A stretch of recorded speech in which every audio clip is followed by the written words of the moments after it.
Please stand for the pledge.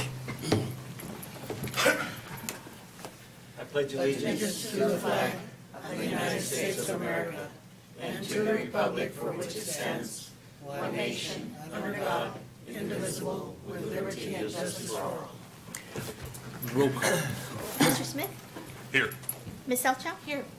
Mr. Lindemann? Here. Mr. Ramos? Here. Mr. Burry? Here. Item 2. We don't have anybody wants to, we don't have anybody wants to address the board. No?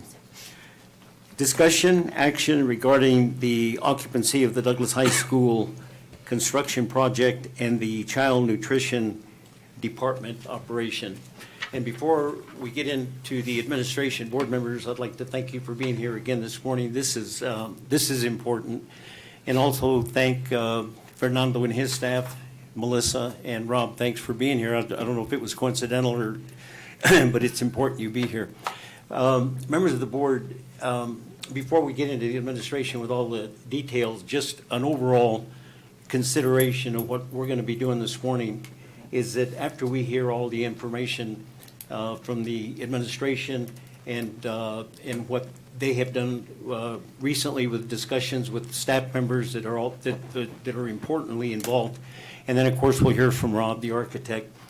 I personally believe that with the recent events regarding the project again, we're not going to get into all of the gory details, and there was massive flooding up there last week when they had that big rainstorm. There could be some district equipment could be compromised because of it, because there were some smart TVs that got wet and anything else that might have been associated with whatever had happened. But I think to me that it's indicative, and I think it's important for the board, that the quality and the expectations of what is happening up there on that construction, to me, is very dismal. And I personally, to take the pressure off the administration especially, and of course then anybody else involved, is that the district considers strongly, regardless of what the architect says, even if the architect comes back in 2 weeks and says, we're ready for occupancy, we're ready to do the walkthrough, I'll go through the checklist. I think that this board, to alleviate any expectation or let's say any anticipation of moving into that building, any part of it, that's why we were reluctant at the beginning to take the cafeteria, is that we set a date, that we take control, and we set a date, and we say that regardless of what happens, and again, regardless of what the architect says, that we're not obliged to take occupancy or any part of responsibility for that building until after the holidays in January. That is a timeline which is ample to get everything done that needs to be done. If Rob comes back and says he's walking through with the administration, it's ready to go, it'll be ready to go by the 1st of November. I think that we should, at our leisure and the staff's leisure, without any undue pressure on them, say, that's fine. We don't want to take possession of the building until January. But the major consideration, we're going to hear from the administration, is going to be the cafeteria. Now, we've talked to Melissa, the high school principal. Melissa's fine with it. She's coped with it. She's adjusted, and from just personally, but of course officially through Anna, the superintendent. The only thing that the high school principal is concerned about is the cafeteria. And having said that, the necessity of moving in then and being unduly say pressured to move in that building is off, because they don't need those classrooms right now. So I'm going to let Anna. But I think that our major consideration this morning is what we're going to do about the cafeteria. Now, Mr. Pineda has been, let's face it, the versatility of his staff has been great. And they've been doing a good job, and they've been providing the meals as they should, not the menu that he would want.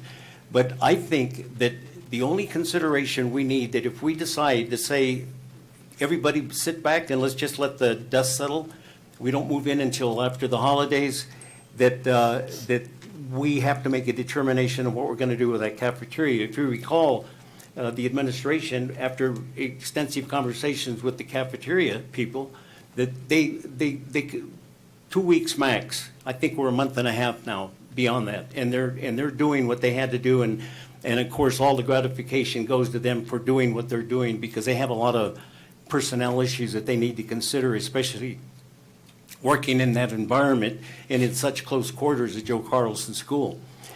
But I'm going to recommend that we not take possession until after January, but then we have to consider with the administration and what they're going to recommend and what Rob has to say, that what we need to do with that cafeteria, whether that cafeteria moves back into the high school and we go through the exercise of moving everything back, or they buy new equipment and don't move the old equipment back. But I'm going to let Anna get into that part. So having said all of that, unless we hear differently about any unexpected circumstances that would change what my recommendation to the board would be, then that's what I want you to keep uppermost in your mind, and as they're giving their presentation. So Anna, go ahead. Okay. Thanks for being here. As you know, we've been updating you little by little at every board meeting, and here's where we're at today.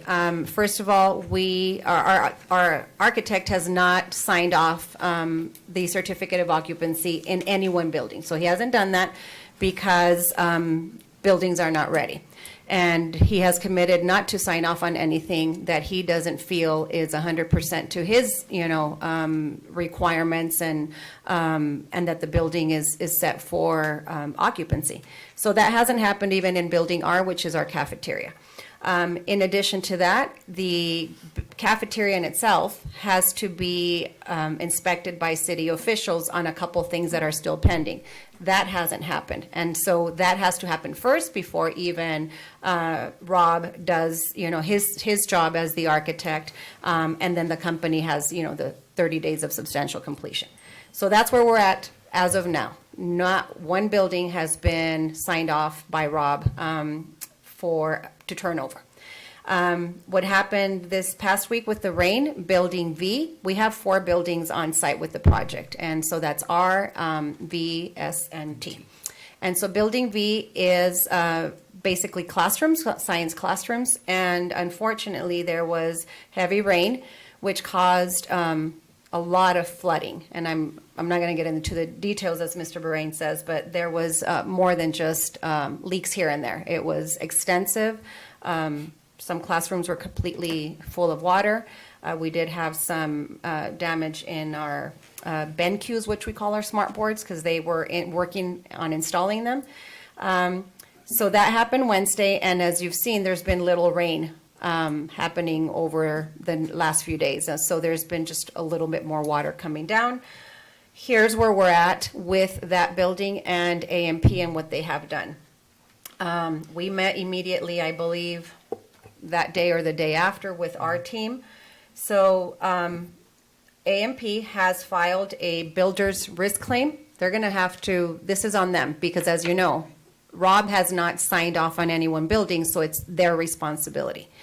And so they filed a builder's risk claim for the catastrophic monsoon event. An adjuster who works with a third party will be on site on Monday morning to perform an inspection of the damage and walk the project with Roger, the superintendent. And that will be just between Roger and this third party person with the adjuster. In addition to that, a service master, which is a water intrusion flood mitigation company, will also be on site today. They're supposed to be there to begin the mitigation, reporting, gathering, cleanup in efforts to, start the drying and inspect the building and repairing process. Pro Steel is the company, the subcontractor company that worked on the roof. So that's who is responsible for the roof project. AMP has been in contact with them, and they're working out. That's between them and Pro Steel, but Pro Steel is responsible for then taking care of these repairs. But if for some reason, and if they don't work things out between them, there is Landmark Metals on deck to perform that job. The problem that seemed to be the issue for this building was gutter screens, and they have been removed. Water's flowing freely, and, hopefully we won't get that type of water flooding that we did in that building. Building R just has, a few leaks that they were, taking care of, from the initial time that I reported to you.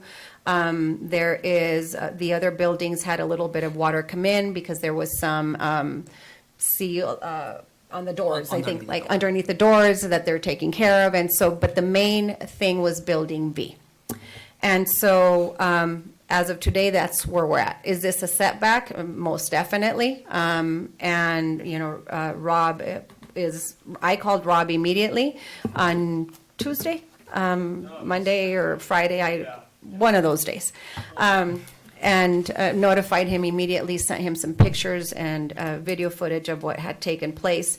And so that's where we're at today. Now, if our cafeteria operations, as continue the way that we've been operating, is to continue operating under Joe Carlson Kitchen with, managing staff hours, changing schedules. A group comes in the morning, very early in the morning, they leave earlier in the day, they come back at 2, wash dishes and so forth. Because of the size of our kitchen, we can't have all staff operating there. So they've been managing under, stressful conditions, but they've been doing their job. And so we do acknowledge, Sandra, your staff, David, and Fernando, what is taken. Our kids are being fed, so that has not been impacted at all. Menu, we could have, just very different menu options, but we're making the best that we can with the conditions that we have. So, knowing that there is a setback and the city having to inspect, Rob having to certify Building R, I don't know if Rob is going to give you a timeline of when, let's say, Building R would be done. Cesar, do you have anything to add? Not really. I mean, you cover everything. Again, we're gonna have to wait to hear from Rob and see what he's going to say. But I mean, it's just mainly the issue right now is the cafeteria and the cafeteria staff, that they've been working really hard, and it's becoming now an issue that it's been almost 2 months working on those conditions, and we need to find a solution. If the board decides, like Mr. Brain suggested, the recommendation to just wait, we need to look at a different plan where we can have our cafeteria staff in better working conditions, meaning like we will need to activate I'm going to call the old high school cafeteria back in order to continue with our operations. But I mean, that's about it. So the logistics of that is, I'll put it in terms of options. Option A would be to continue operating with one kitchen until, let's say, if the board chooses to allow us to move in once after the holidays. That's, several months of continuing under those operations. Option B would be to remove the equipment that was moved out of the existing cafeteria and put it back in the existing cafeteria and allow operations to move back into that cafeteria as if, nothing had ever happened until we are able to move in. The question there is, okay, so we've moved all the equipment. It's got to go through I'm assuming some inspections, and Rob, you can certify that I'm saying, what I'm saying is accurate, and Fernando, you too. And then make a decision whether, we, through the funds of the project, buy new equipment for the new cafeteria and forget moving things back and just buy new equipment from the existing funds that we have to do the project. Or move the equipment back to the new cafeteria once we're ready to move. So you're looking at several options there, A, B, and C, if I'm saying that correctly. And that's where we're at today. And so Rob did happen to, we always meet, and he happened to make a visit on Thursday. I said, perfect, when we have a board meeting, and I think it's appropriate that he's here and gives you his update, unless you want to talk to Before we get to Fernando. expand a little bit on the options in the cafeterias so that the board has a full understanding of what we're looking at, and when we walk out of here today, Yeah.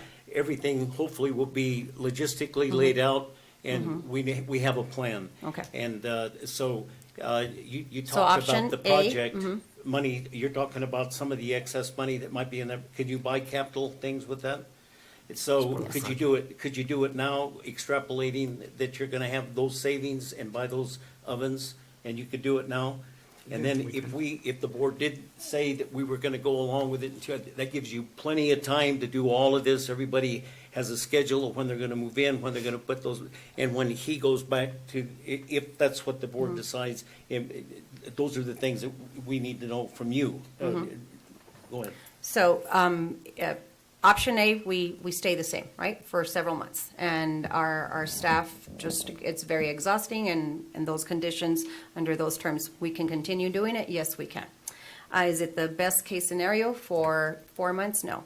2, moving the equipment, I don't know that answer. That Cesar, could we purchase and start that process to buy the new equipment now, so that when it is ready, that new equipment goes back into Yes, we the new can. cafeteria? Yes. Correct. So That's what it said. But you're gonna buy the new equipment with the excess money that was overestimated on the project, is that right? It's not with the excess money. It's part of the project. As you know, the School Facilities Board, the fund to utilize for new constructions is $695. So we will purchase that equipment if need for the new cafeteria. If we bring back, I'm going to call it our equipment. That way, because what we don't want is just then take everything and then Move it back. or even that wouldn't be recommended because of the potential getting damaged. But that will probably facilitate if we purchase that equipment to be installed in there for inspections and have that sooner than if we just bring everything and don't replace it right away. So, but the money, the allocation from the School Facilities Board is there. It's not an excess. It's not something that we're saying, oh, we're gonna have some savings anyways. We're gonna utilize that money. I mean, that's money that was allocated for construction and FF&E, which is furniture and equipment that is needed for the project. Just for clear understanding, you'd bring the old equipment back and set up the old cafeteria. The new equipment that you would buy would go in. Right. All right, are you done? Yes. Okay. I just wanted to Go ask, ahead. the old equipment, once this is installed there, it's gonna be left there for other uses, for example, when you have your If needed. fundraisers for, Bulldogs or whatever. Yes. So that would be a plus there too, so.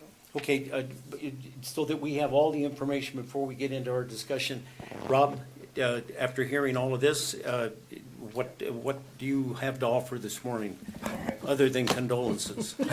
I know. Please don't kill the messenger. Mic's off. Oh, there it goes. Don't kill the messenger. I'm just wanted to make sure everybody understands that we are deeply upset about this. I mean, Anna called me immediately. It was a very late night for us, lots of phone calls. We're super disappointed and quite frankly, upset because these things were identified by us and hadn't been corrected yet. We didn't foresee we were going to have this kind of catastrophic problem, but they were identified. I need to make sure everybody understands that we're not done. So I know that we're kind of a knee jerk right now because this happened, but we're not finished. So we have to give the contractor the ability to finish. I don't want to rush them and do a substandard product. And remember, you're my client, not the contractor. So I represent you and those kids and the staff and everybody. So I'm not going to release it, and I told you this before, until I am very comfortable that it's right, okay? It's not right. It hasn't been right. It's still, we're working and it's in process. So, just as a quick comment about the issue of the equipment, there's not a lot of stuff, okay? A lot of the equipment is tables that we brought over, so that's easy. We can move that back fairly quickly. We have an oven, and we have a bunch of ovens, actually, and we have a stove. Those are pretty much the biggest pieces. Those stoves and those ovens are the biggest things. Could we move them back? Sure, we could do that. They're kind of on their last leg anyways. We already put some money into some of this equipment just to make it work. So, I mean, could we do that? Yeah, we could. The problem that you're going to have is getting new equipment is going to require procurement. The funds that we have from the state are unrestricted funds. They're not restricted yet. They're restricted still, okay? There's money will be coming back to the district, a fairly sizable amount, okay? And that will have funds to do that, but it is going to take some time, and the school facility board is going to have to release those as well. That's going to take some time. So if you decide to do option C, by the time we do procurement and do all that, it might take 3, 4, 5, 6 months to get those pieces of equipment over. So just be aware of that idea. But certainly is a possibility. Just so we're clear on the process, the first thing that has to happen is the city has to issue a certificate of occupancy, okay? That hasn't happened. And we've been focusing primarily as a team on building R, which has been the big thing that we've been working on. There's been a lot of setbacks from the city related to things that were not done correctly, related to sewer and some manhole stuff and some public water utility things. And to be frank, some of those things, or a lot of those things, I'm not even sure meet anything to do with kids, or why we couldn't function in the space and still work on correcting those items. But the city has drawn a line and said, these are the things that have to be fixed, so we're doing those. I'm going to meet with them this afternoon. As soon as I'm done with here, I'm going to go over there. I'm going to try to run interference. I'm going to take the responsibility for working with the city away from the contractor. I'm going to get in the middle of this. It's not getting done. I'm going to have to get in the middle of it and take care of it. So I'm going to be doing that. I'll be working with Bill and the city staff to try to get this off at dead center. If the city then releases the building, then I will do a formal walkthrough with the district, with you guys. It's not by myself. It will all be part of the team, and determine whether I can give it substantial completion. And that's a legal requirement that I am responsible to do, is to give it the substantial completion. Once I do that, it'll be your choice. If you don't want to occupy or not, that will be completely your choice. If you want to wait until it's all done, that I have no issues with that at all. But I am legally bound when it is ready to be able to issue that. So I'm bound to do that. I can't say it's not ready when it really is. I know ours is very close. I mean, you could walk it right now and you could say, gee, why are we not in here? It's been that way for 2 weeks. We're dealing with some things that I just don't know that necessarily affect kids. And operational and the thing. There's some things that we didn't agree to that we're doing just because we're trying to be good neighbors and we're trying to work with the city and trying to get everything resolved. So we are even doing those items as well, to try to move everything along. So that's kind of where we are at the moment. If you want to know when it's going to be done, I don't have an answer for you. That is the contractor's responsibility to do that. As we've talked about numerous times, we get dates and then they don't hit them. All I can do is come down every week and just keep hammering and try to keep this project moving. I don't control it. I just manage it. I wish I had the ring of power and I could just make it all happen and it would be done. I don't. I'm holding a tremendous amount of money from them right now. If it was a penny, we would have stretched it into wire. It's that I've been very, very hard on releasing money to them, because things are not done correctly, and so I won't release money because it's deficient. So those are the tools that I have in my toolbox to do substantial completion and controlling money and the offlow of money. And so I haven't been paying them on a lot of deficiency items because they are not corrected. So, but that's the tools that I have. I wish I could put a tool belt on myself and help them and get in here. I'm almost at that point myself, to be honest with you. So- Okay, let me, just quickly, before we get into the board. Sure. You've said, and we're perfectly aware of that, that legally you're obliged, that when it's done, for a lot of obvious reasons. Right.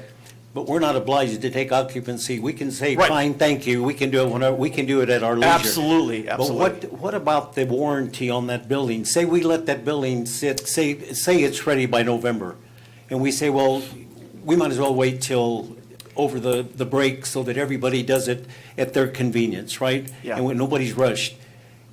What is the warranty if in that interim, that we Yeah. don't take that occupancy, Yeah. the warranty is running, right? What's the Yeah, warranty on the so building? the way this works is there's two terms that we use legally.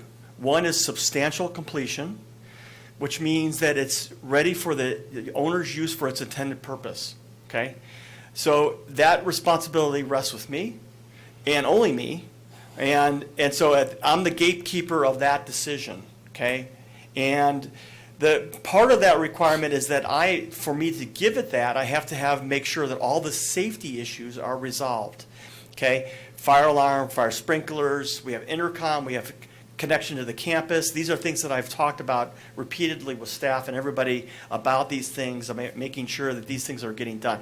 I'm not going to release a building that's not ready for kids. Not going to happen. So I am very adamant about this, and it hasn't been ready. So V was not even close, but we weren't ready to even talk about V yet. We've only been talking about R. So the last storm, there was only a couple of very, very minor leaks in there. There's a lot of things that need to be addressed. I have a long list of those things that need to be done. I just coincidentally walked the roof with the manufacturer on Friday, a couple days before all this happened, and pointed out lots of things. So, Okay, but you Okay. didn't address the question. Oh, sorry. How long is the warranty? Oh, okay, so substantial completion, so once I give substantial completion, that is when the warranty transfers to the district. And this is the reason why right now, since it hasn't been transferred over, this is solely on the contractor. It's an insurance claim for them, so they're going to take care of any district equipment that was damaged, any kind of damage at all that's been done, they're going to take care of that. Okay, And there's no argument, by the way. There's, okay. All right. Just, you may want to stay there, and then Mr. Pineda is available. Members of the board. Questions, comments? Mr. Lindeman, go ahead. Oh, go ahead, Mr. Ramos. So you were mentioning that the equipment that we have there at the cafeteria, the old equipment, it's fairly old, isn't it? Or is it new equipment? Is it old or? No, it's old. It's existing, the one that we use. So I think that it would be wise then to purchase new equipment and have it installed into the new cafeteria would be what you would really want to do with this, having the money. And because if we don't go that route and then they start, not working, then we'd have to replace it anyway. So we'd be back in the same situation, another delay 6 months down the road, so I just wanted to. Mr. Lindeman. Yeah, thank you. Well, first of all, I did mention that one of our last meetings that we should have a plan all the way up until fall break. And now it seems like that's, was a part of it. So I'm kind of distressed that you're asking for A, B, and C now when I said we should have a plan A, to go to fall break. That being the case, though, I wanted to say Mr. Pinedo and his staff has done a wonderful job of keeping this going and everything. I appreciate that. With Mr. Ramos's comment, I think we should have new equipment for a new building eventually, and that we could start out new. Now, I did ask, I wasn't quite clear on the warranty question. Does it start when you sign off on that, Rob? That's correct, yeah. So when substantial is issued, that means that the warranties will transfer to the district, okay? But again, that hasn't happened yet, so. And how long does that run? Well, in this case, we have a 2-year construction warranty on the project after substantial. They have 30 days contractually to pick up So remember, substantial completion is not, it's not 100% done. It's just substantially complete. Then we have what's called final completion, which is, so what we'll do is we'll walk through, we'll formally go through each item, we'll generate a list. They will have 30 days contractually to do those, pick those items up. And there is a liquidated damages clause associated with that. So when they don't do it in 30 days, they will have, it's a pretty hefty fine that'll be racking up every day when they don't have that. So once that 30 days is up and those items are completed, and we will have a second walkthrough on the final completion to make sure that they have been completed, then at that point, you will have 2 years on general contractor warranty. Certain things like the roof are special warranties. Those are 30-year systems. There are certain components, HVAC components, things like that, that have more extended warranties, but you have a general warranty for 2 years. So then there will be things that will come up after that, and what we call those are warranty items at that point. But one of the things that I'm very adamant about is I don't want to leave you with a whole bunch of things that are going to be warranty problems. And I'm trying to get those things fixed. And I've told them, I can't get you guys to come down and get things finished now. What is my assurance that a year or two from now, when something is wrong, that you're going to come down and do it? So I don't want to leave you with that, okay? I want to make sure that we do our very best to make sure that we leave you with a project that you're not going to be going, oh my gosh, every week I got another warranty item to take care of. So. It rained heavily at my house last night. Was there more leaks? Did you No, detect? no. So I was over there I've been in this morning, so no. So that was my question. When we get our winter rains, and say you sign off on November, and it's December, and 30 days is over, and there leaks again. Yep. So then what are we gonna end up with? Well, the warranty, you're going to have. Well, remember, the warranty will only happen, so right now we're only talking about R, because we haven't released any of the other buildings. So somewhere down the road, we're going to be releasing the other buildings. We're not releasing them until the roof stuff is taken care of. I mean, that's been an item of concern of mine for a while. I mean, since we've already been having some roof leaks already. It's interestingly enough, we didn't have an experience with any problems with V before. So this was kind of a thing that happened.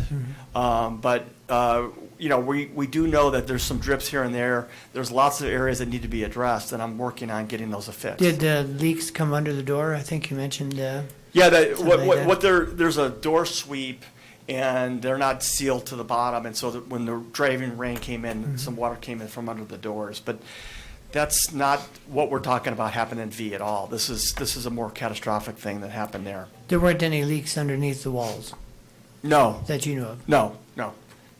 We're gonna open up the walls today before I leave, so we're gonna inspect those. The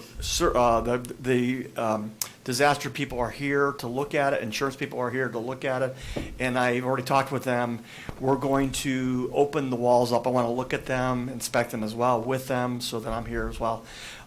So again, we're not going to leave it in a substandard condition. So when in doubt, and I even talked to, we talked with the district about some of these units that were, the BenQs that are on the floor, and they got wet. I don't care whether they're good or not, okay? They're damaged, okay? I'm just So they're wondering gonna that- be replaced, so. I'm just wondering that maybe the grade of the whole project was No. misdone. No. Yeah, that's where I think the problem was. And I can go over with you what actually happened. And it's not a grade issue. I mean, we're 4 feet above the grade. It wasn't, flooding is not the right word. We had leaks. That's what it was. But yes, it was a flood, but yes, it was a leak. A flood is something where the grade came up on the water. That's not what happened. The water didn't come in from the outside on the ground in. It came from above down. It was purely a roof-related issue. And a fairly simple fix, actually. Yeah. So- I have one. Go ahead. Go ahead. In your opinion, do you have any concerns, and they're so far behind on their work that they're taking shortcuts, and this is why we're having these issues with what their construction. Yeah, that has been a big concern of mine, and it's why I've been coming down every week to make sure that we're not taking shortcuts and we're not rushing and we're not doing something substandard. All I can say here is they are having some challenges with some of their subs and getting people down here, and they want to do well by the district, and I think they mean well, and this particular thing that was done meant well, but they didn't have the right people working on it because they were trying to get it done. And so, again, I caught them and said, hey, this is substandard, this is not going to work, it needs to be fixed, it needs to be corrected. And I just, honestly, I kick myself for not being a little more firmer. I wish I had really stopped them on that, because we could have avoided this problem a little bit more forcefully if I had really, really, done that. And aren't there any contractors here, licensed contractors here? Yeah, this has been a thing we've talked about. In a big company, and they have their own insurance requirements, their own bonding requirements. And I said, why don't we get somebody local here to come in and do this and fix this, and we're having problems with this guy. Let's have somebody local bring in another guy and do that.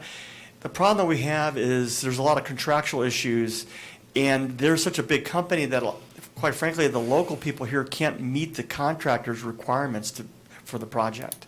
That's been a problem for them. I can't speak for them, but I'm just telling you, I'm relaying the information that has been, we've talked about that. You need to have people that are bondable, that have insurance requirements and things like that.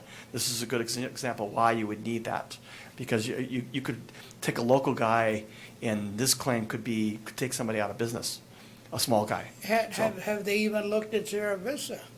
Yeah, I know. We've talked about Sierra Vista. I've even brought up El Paso to them and said, hey, El Paso isn't that far. So they're kind of in a, they brought in a new administrative person from their corporate office down. A senior person has come down now. I spoke with him before I came here today, and we had a good conversation. I need you to understand that they're not bucking their responsibility here. Okay, they own it, they know it, they're going to take care of it. That's the mark of a good company. Okay, they've made a mistake, they've had a problem, they're going to fix it. Is it going to be an impact? Yes. Are we going to let it ride, or are we going to do something systemic? No, that's not going to happen. Thank you. Ms. Salcho. I have a couple of questions. Sure. One, the kitchen and moving the furniture or the equipment back to the old kitchen. Is it the kitchen going to have to be recertified or inspected and go through that whole process, which is very lengthy, as we know? Yeah. We just can't move things over and then plug Yeah. them in and go, oh, yeah, they work. Yeah, it's kind of I see some problems with that that are going to be challenges. We could move everything back. We're going to have to recertify that kitchen. So that's the first thing. Then we're going to have to go back and recertify our kitchen that we just got certified. And yes, I think that it would be really great to have brand new equipment in there. I think we've talked about this, that some of those ovens are really old anyways, but our intention was to bring them online kind of incrementally. We don't have a dishwasher in the old kitchen because we purchased a $35,000 brand new dishwasher for the new kitchen. So we still don't have a dishwasher even in the old kitchen. It's in the new kitchen now. I don't think that we can make that. I think with procurement, and this equipment is not something you go to like Home Depot and go buy it and go pick it up. This is stuff that takes 6-8 months to order, get fabricated, and get built. So even if you did do that, which we certainly could, you could be looking at a substantial delay on getting new equipment here. It's not readily available. It's something that you have to order, and you have to get procurement to get it and get 3 quotes and all this other stuff. And I think you could be looking at a 6, 8 months process of replacing some of that equipment. My next question is talking about, you mentioned again about it's difficult to get people to come down here. That's been a concern. Yeah. When we went through our walkthrough with you, I noticed there were just 2 workers that Yeah. we saw. Yep. What about the Douglas labor force and is that not viable? And I also have a question about the people, the wage they're paid to come down and how do I say it? The agreement that we have with the construction people, are they being paid what they would normally make in the area that they live? So like if they're making X number of dollars in Phoenix, that's what they're getting paid down here? Or do they get more money for coming down here to sweeten the pot? Yeah. That's a tough question. I have an answer for you, but it would probably be better to sidebar that discussion. Okay. I don't want to understand. editorialize too much. I could give you my opinion and I could share that with you on what I think is happening. Believe me, I'll leave you with this. A story.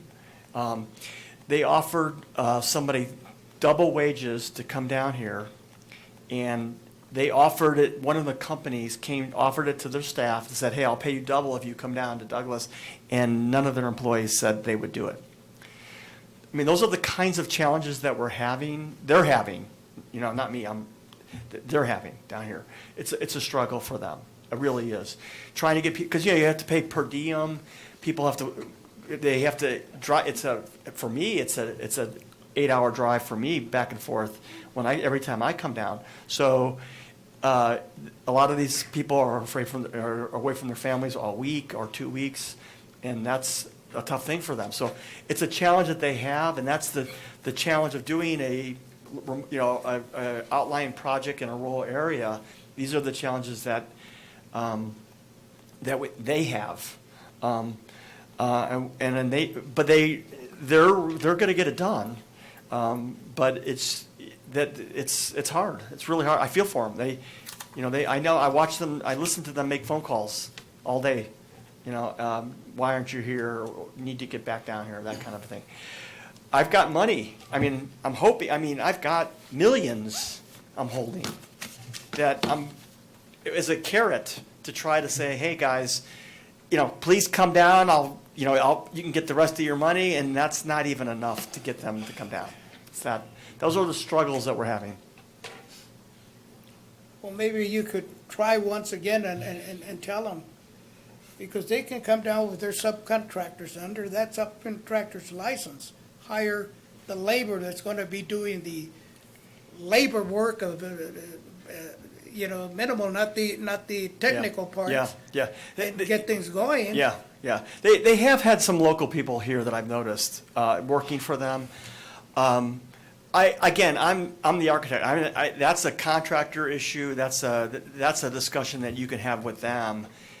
I'm only going to give you a little bit of sidebar about what I think is happening on that, but that's not my purview. Okay, was he aware of the meeting this morning, the superintendent of the site up there? They knew we were having a meeting, but he is meeting with the inspectors or on sites as we speak. Mr. Smith? Okay, sir. A few things. We were talking about mainly the damage that was caused with Building V. From what I kind of gathered, would be the main cause of that was because the gutter screens got blocked and then the water ran down the sides and into the buildings? Is that simplistic? Yeah, that's pretty much what happened. The debris on the roof clogged the drains, and the drains were clogged, and then screens were removed, and that at least temporarily solved the problem. Yeah, they did. Yeah. Do we have that added to a maintenance schedule so that once we take possession of it, that those are cleaned on a regular basis and it's not a repeated process? Sure. Yes, and that will happen. Actually, when I met with Roger the following day, or this week, he is going to be meeting with our maintenance department because of this issue and kind of instructing them, what they need to do and get it on a schedule. One of the big issues is gonna be with, obviously, the cafeteria, whatever we decide. You were sitting there saying that procurement and probably getting that could take 8 months or so. Mr. Soto, as the chief financial officer, do you agree with that estimate, or? Well, we do have companies, and in fact, Mr. Pineda went yesterday, a couple days, to one of the companies in Tucson. I don't know about the availability of the equipment, but there's quotes, and they're under state contract that we can just order. But I don't know if Mr. Pineda has. Well, let's not, Data before we about- get to him, let's finish Yeah, but- with. but we Maybe can do part it. of it is, if we decide to move the old equipment back, are we gonna be able to get new equipment and get it installed in the timeframe? In time. If we decide to postpone occupancy until January, are we gonna be able to get the equipment in by then? Because 8 months would be May. I know. Well, he mentioned the procurement, but if this company's on state contract, it's gonna expedite it. Correct. Uh, We just need to know if they have availability Yeah. of the Yeah, equipment. I mean, But it's- we'll hear from Mr. Pineda in a minute. We want to make sure that we complete everything with Rob. Go ahead, Mr. If we move the old equipment back into the old cafeteria, what is gonna be the use of that cafeteria once we do take occupancy of the new one? Is it going to be, continue to be utilized for something, or will that equipment just sit there and, since it's on its last legs, retire there? Retire. And the conversations that we had with Mr. Pineda and Cesar, and I believe even Melissa, is if that cafeteria, I mean, it's going to be there, right? We are going to serve the kids and operate in the new cafeteria eventually. But if we have, let's say, an excess number of kids and the projected growth, which was a reason that this project was built, if Mr. Pineda said if in the future, if we need to, because the Douglas High School has overgrown so much, we could always utilize even that cafeteria, as a serving cafeteria.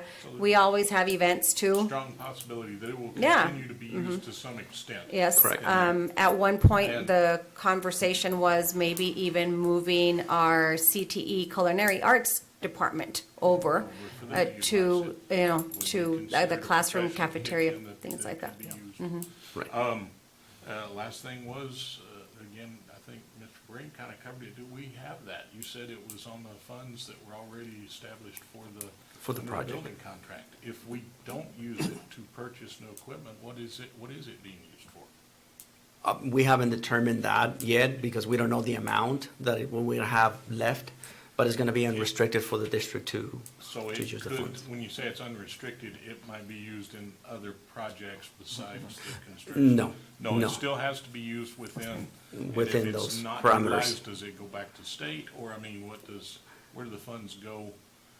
In other words, if we decide not to purchase new equipment and we still have monies left over, what happens with it?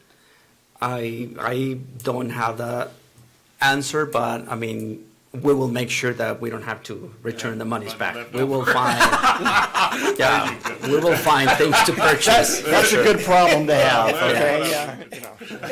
It's not a One normal of problem the to things have. that we've discussed is, once the project is over and we know that there's just money left over, the intention of a major portion of that was a nice parking lot next to the cafeteria.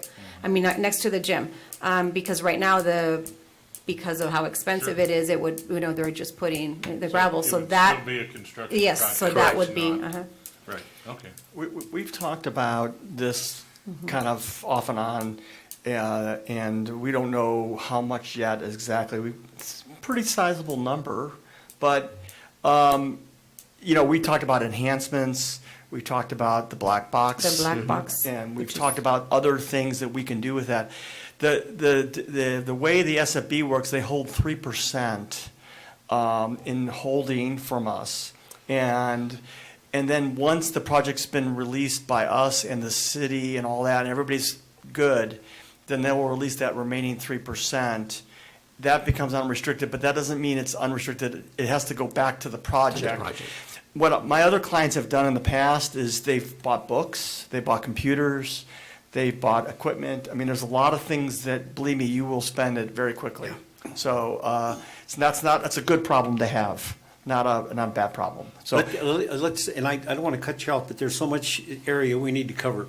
Definitely stay there. But the point again about those funds, and the reason I asked him initially, Rob mentioned, and Caesar is very well aware of it, that you would have to actually backfill those funds. You would have to purchase them out of district funds and then backfill them out of the state funds, because those state funds aren't available right now, are they? Well, the way it works is you code everything to that fund number from the SFB, okay? Right.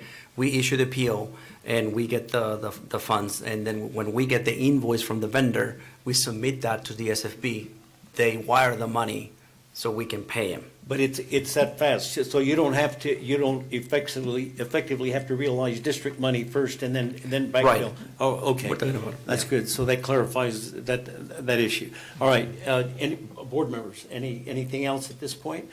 Rob, thank you. We want to hear from Mr. Pineda now, and I want to hear what his assessment is of everything he's heard, and what his recommendation would be based on the conversation of moving back, how are we going to get the ovens, what you found out. It's up to you now, go ahead. Well, first of all, good afternoon, board members, community, admin. Yes, I think we cover all, just little clarifications of some questions that came out today. Regarding procurement, I think that was the last conversation. I did visit Arizona Resident Supply, which is under a state contract. I got quoted on some of the equipment that it's existing, even on to buy similar equipment, like maybe like even improve it as well. And the wait time for most of that equipment, they run it in between like 2 to 6 weeks, they said. So it's not like 8 to 8 months like mentioned right now, but we can clarify that with them if that's on the window, and maybe we can benefit from it.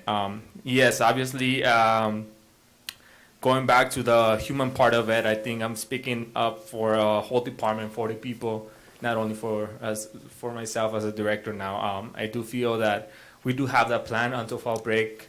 If we want to continue doing it with limitations, of course, yes. But now we're extending beyond that point. I think it just like, January, just had a brief meeting with my staff, and as soon as I told them we don't have a deadline, I think it might pass. I can just feel the morale. It's just like, okay. I think the hopes are just like around the corner. Maybe that's why we're pulling it through, because it could be tomorrow, it could be next week, and that's a motivation. Once we decide to have another extension, after a month and a half operating like this, I think it's just like the morale is just gonna go even lower. So I'm speaking on behalf of the whole department right here, and I do feel that if we extend beyond the fall break, which it seems to be the case right now, we go with one of the options. And my best recommendation actually will be with option B, I believe. It's transferring everything over to the to the old kitchen. Once we transfer over, I want for that equipment to stay there. Just figure out by reaching out Arizona Restaurant Supply that some of that equipment is 3,700 pounds. And it's just very heavy to just moving it back and forward. So I do feel that once we move it back to the old kitchen, just stay there. There's many things that we can do. Like Mr. Maniego said, we can just, if the projection increases for the future, we can always operate there. I actually just had share a message with Melissa right now. Maybe even CTE can utilize that or purchase that equipment or transfer to the CTE department in the future. It's always a possibility. And of course, if we want to stay for the students and for DUSD. So that's pretty much it. I think we cover all. And once again, I just want you to consider the unseen part of it, the human part of it. I think my staff is just expressing themselves. I just noticed when I told them this morning that we were gonna extend, it's just like not very happy. I have some few pictures for you if you want for later, if you want to see that, like just to recap of an hour of operations in the morning. so you can just have an idea how JC operations run. So I do have them right there with me, and I also have copies of the quotes of items that are already like, they're not available within like 8 weeks of availability, according to what I was told. So if you want to go that route, I think that would be the best. Just transfer everything back to the new kitchen, have a space to operate, give him like that working space that my staff deserves, and just like move from there. Of course, that's not what we want right now, because going to the new cafeteria, it's putting this department in another field, right? Like we want to have like more participation and all that, and yeah, but at least having back our old kitchen with our old equipment and knowing that we're gonna get like some new equipment and it's already installed. So I like the idea of just purchase it now, so we don't wait until the last minute, just in case if we need to do some procurement. But yes, according to the company, most of the stuff is available. So That time frame that the board's talking about now, would you be comfortable knowing, first of all, you said that equipment isn't, the supplier said that it isn't ready now to take 8 weeks, but do you feel comfortable that if we had that wide span with no rush, no hurry, no pressure, that you could get all that done and you feel you could pay for it? Because it's on state purchase? Correct. I And, definitely feel that way, because it's just going back to what we used to have. I mean, we're not asking for more right now. We're not pushing to go to that building, because we also respect of what the board decides. We know those issues could be like catastrophic in the future, so we don't want to deal with that. We want the best for our students. So yes, I'm fine with that if that's the Okay, decision. and your recommendation is based, I know your staff's back there and they're giving you the evil eye. They want to make sure that you do what's right. No. Members of the board, questions for Mr. Pineda, Mr. Lindeman. Again, I want to say that thank you very much for putting up with all this and still doing a great job for the kids. That's wonderful. I would like to see that we could get the new equipment, and we'll have it now and have it ready to put it into the new cafeteria. But also, what's best for the staff to work, it sounds like would be to move it back to the old cafeteria and utilize like it used to be done, and then try and get over this big hump, and then when we are ready and confident in the new buildings and stuff like that, we've got new equipment and we're all in there. That's what I would think. And Ms. Salchow, anything regarding the cafeteria? No. Mr. Smith? That one question. I lean towards what Mr. Lindeman Okay, Mr. Ramos, anything regarding that Yes. aspect of it? Yes, I think it'd be the right decision to purchase a new equipment for the new cafeteria and move everything back to the other one, and help out Mr. Pineda with his staff, because they've done a wonderful job, and in consideration of them, we should get it back over there. And that time frame we're talking about gives you ample time to do everything effectively, and you think you could work within that. All right, the ultimate word, Ms. Samaniego. Where do you want to go from here after? Oh, no, I'm in agreement. I think if we go with Mr. Pineda's recommendation, we move the equipment back, start the process of purchasing. And to clarify what Mr. Lindeman said about having a plan, we did have a plan up until, we did have several plans and knew what we were going to operate until Melissa and I had talked, and all of us had talked, and we said fall break. And that was, unfortunately, our plans have to change, but we knew where we were going, and we've been very well prepared. And I'm good with that recommendation. That takes the pressure off of you, it takes the pressure off of Rob, takes the pressure off of him. Melissa's not concerned about anything other than the cafeteria. She's got a well-oiled machine going up there now, so she don't want to mess with that. How do you feel about, from your aspect, about everything that was said here? No, I totally agree. I mean, I'm with Mr. Pineda here. I mean, we always have to take in consideration the human factor and how their working conditions and how they're feeling. And I believe that this recommendation is the best way to go. Okay, anybody else have anything else they want to add regarding that issue? The people in the back from the cafeteria, did he do all right? Is he okay when he gets back to the work site? All right, before we get a motion on the floor, Rob, one last word from you. What do you think, thank you, Mr. Pineda. What do you think about the prospective plan that we have here regarding, I'm going to ask Mr. Lindeman or whoever makes the motion, that in the motion, that they say that if it happens to be propitious to move in earlier, that if the administration comes back to us and says, you know what, we're good to go, we can do it. And if it's feasible, then we do it at that time. The board, I hope, will give you that latitude.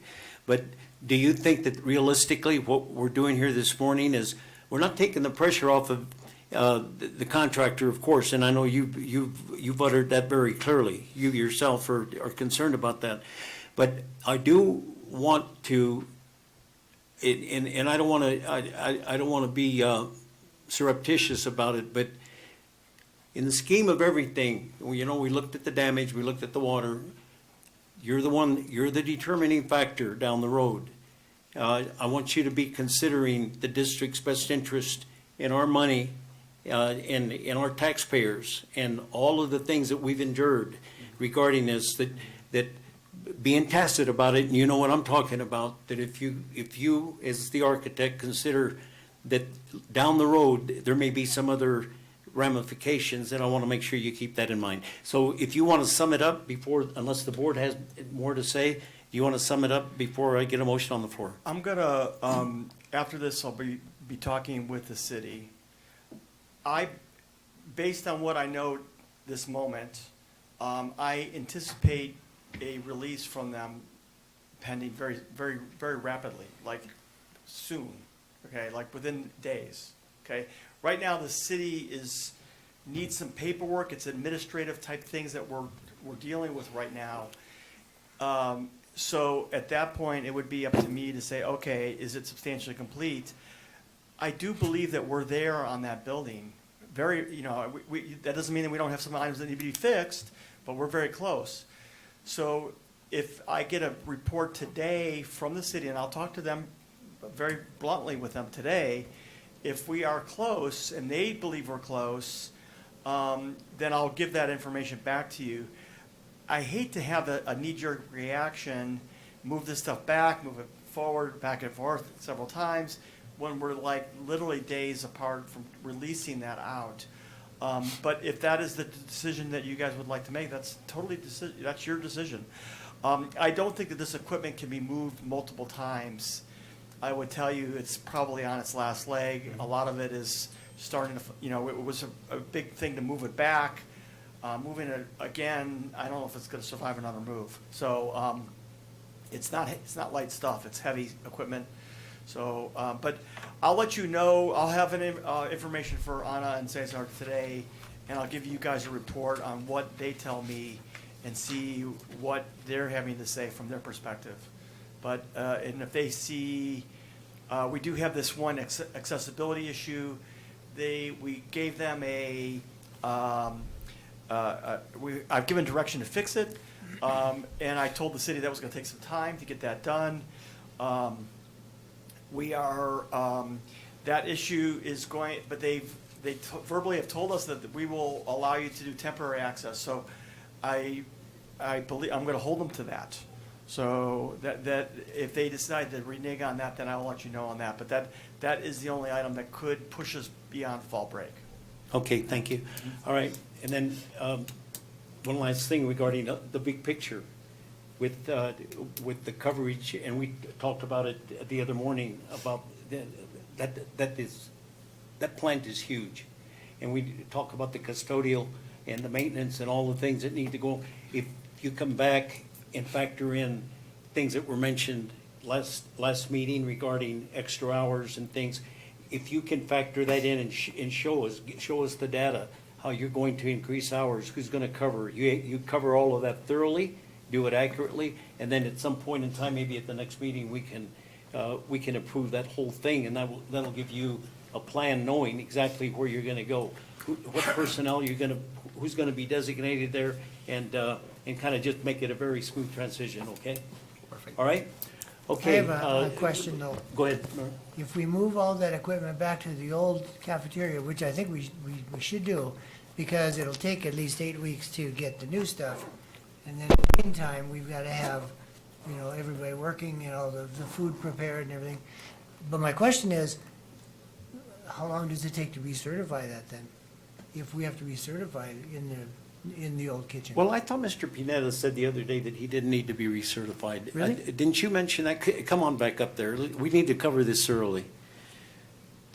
I do believe some of the equipment needs to be recertified, so I clear that up. But I do feel that it's not gonna take a long time. As soon as I get out from this meeting, I talk to the health department. I think that's one of the certifications that we need to have, which I don't foresee a problem because it was an operational kitchen and we're just moving the stuff back. Second of all, it's fire marshals. I think that's the only one, and they got it in within like a week and a half, like both inspections. So we're not. I'm gonna do that job, and then as soon as I get out from here, so we can just get that like. But I to didn't make want, sure. I didn't want this decision to disrupt, Mm-hmm. you know, the next week of food preparation. No, again, we still have a plan until like fall break. Of course, we don't want now knowing that that's a decision. We don't want to push it until the end. But I mean, as soon as I get out, I'll get a hold of those departments, and we can just move forward from that. I just taking in consideration how long it took the company to reach them. I think it's just like what I'm foreseeing of us taking it like possibly like a week and a half of. Okay. What is the date gonna be? If the board decides today what has been recommended, that we're gonna say that we're gonna be completely moved in by the first day of the second semester. That gives you all of this time, and it gives you over the Christmas break and everything to do all of those things, right? Logistically, that's what we're talking about. So that even Melissa, when we come back from the fall break, that would be the plan, right? That everything is, they're all moved in there, and when she greets all her students back, they're gonna be going to the new rooms. Is that gonna work, Melissa? For second semester. Second semester, I'm sorry, I keep saying, first. That's what I'm talking about, right? We know what the date is, right? Yes. And you also, just for my clarification, you also mentioned that in the motion, it would be mentioned something that if things get done, you know, in November, we feel that the Right. cafeteria can be occupied or whatever, then we'd come back to you and say, this is a status, it's up to you. Or we continue. If you've already got the Yeah, substantial yeah, completion from Rob, you've got the substantial completion, he hands it to you and says, it's yours, then you guys, administratively, right, members of the Yeah. board, that's the authorization, then you move in. If it's feasible, you start moving in, all right? But we still have to have the Go new ahead. equipment. Yeah. But we'd have to Yes. have the new Yes, equipment yes. before we, okay. And I'll work on that as well. So I have some quotes that I'm going to be sharing with you, but yes, we want the best for. So we want to get that new equipment because they also need to get re-inspected again. So we want it there like as soon as possible so they can get it inspected, pass it. But yes, thank you so much for that. The thing that's important for the record, and so that they can always fall back on it, is that the understanding is that we're gonna do the move, and we're gonna do all of these things, because the motion isn't gonna get into all those intricacies, right? But for the record, those things will be part of the authorization that's being given here today, okay? Anything else you wanna add? No. Are you okay with it? Entertain a motion to do that. I make that motion to entertain to approve our discussion with the details as understood, and And that the authorization is given to move in earlier if it's feasible and determined by the administration, but the target date is that the final completion, the final transition will be second semester, right? yes, I'll include that. Okay. Is that complicated enough for you, Alma? You got that right. The record speaks for itself. I mean, all the discussion and everything, but we know what it is. All right, Melissa, okay with that? Mr. Pineda, you okay with that? Rob? Yeah, I got it. You're gonna help us out down the road, I hope. Now. All right. We're not gonna get into that, Rob. We're gonna, you know. But I'll tell you what, it couldn't be more blatant now than it is. I mean, anyway, all right, so we have a motion on the floor. Who made the second? Second. Second by Mr. Ramos. Members of the board, Mr. Smith, any further discussion? Are you okay with it, Mr. Smith? I am. Okay. Jana, Ms. Yes, Shaw? I feel better about it. Okay, you feel better? And of course, you made the motion, so you've got to be okay with it? And all right, roll call. Mr. Smith? Yes. Ms. Elcha? Yes. Mr. Lindemann? Yes. Mr. Ramos? Yes. Mr. Barring? Yes. Anything else, Ms. Samaniego? Nope, that is it. Thank you. Entertain a motion to adjourn? Move to adjourn. Is there a second? Second. By Mr. Ramos. All those in favor? I'm sorry, Jana. All those in favor? Aye. Aye.